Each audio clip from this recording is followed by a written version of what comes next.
نبی کریم صلی اللہ علیہ وآلہ وسلم سوئے یہاں تک کہ آپ خراٹے لینے لگے۔ پھر آپ نے نماز پڑھی اور کبھی راوی نے یوں کہا کہ آپ صلی اللہ علیہ وآلہ وسلم لیٹ گئے، پھر خراٹے لینے لگے، پھر آپ صلی اللہ علیہ وآلہ وسلم کھڑے ہوئے، اس کے بعد نماز پڑھی۔ پھر سفیان نے ہم سے دوسری مرتبہ یہی حدیث بیان کی عمرو سے، انہوں نے کریب سے، انہوں نے ابن عباس رضی اللہ عنہ سے نقل کیا کہ وہ کہتے تھے کہ ایک مرتبہ میں نے اپنی خالہ ام المومنین حضرت میمونہ کے گھر رات گزاری تو میں نے دیکھا کہ رسول اللہ صلی اللہ علیہ وآلہ وسلم رات کو اٹھے۔ جب تھوڑی رات باقی رہ گئی تو آپ صلی اللہ علیہ وآلہ وسلم نے اٹھ کر ایک لٹکے ہوئے مشکیزے سے ہلکا سا وضو کیا۔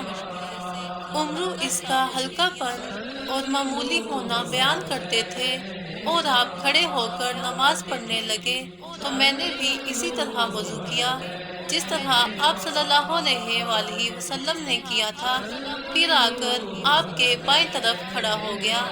اور کبھی سفیان نے ان یسارہ کی بجائے ان شمالہ کا لفظ کہا، مطلب دونوں کا ایک ہی ہے۔